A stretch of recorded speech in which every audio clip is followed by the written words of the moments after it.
This DNews episode is brought to you by domain.com. How long do you think we could maintain eye contact before it got weird? I don't know. Let's find out. Okay, it got weird. Yeah, sorry.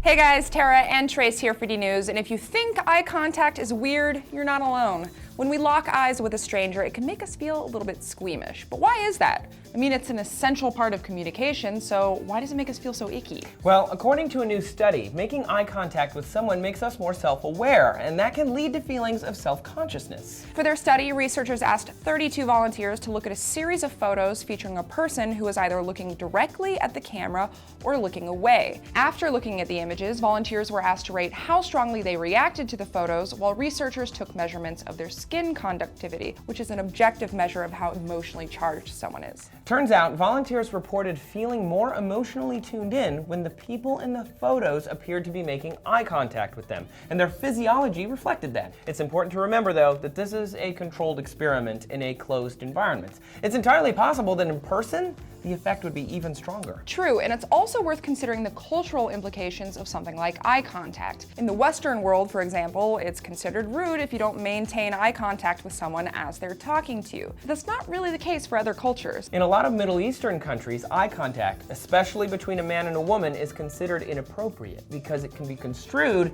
as romantic interest. But if you're talking about two people of the same gender, then intense eye contact can be a way of showing sincerity, like you really mean what you're saying.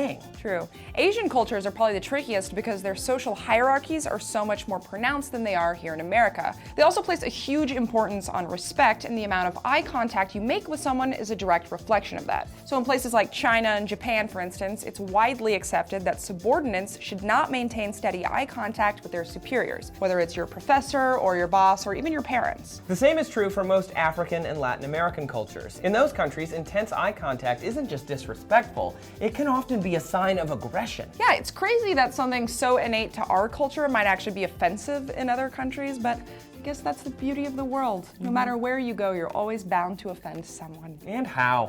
What do you guys think? Especially those of you living outside of America. How is eye contact interpreted in your culture? Let us know your answers down in the comments down there, and as always, thanks a lot for watching DNews.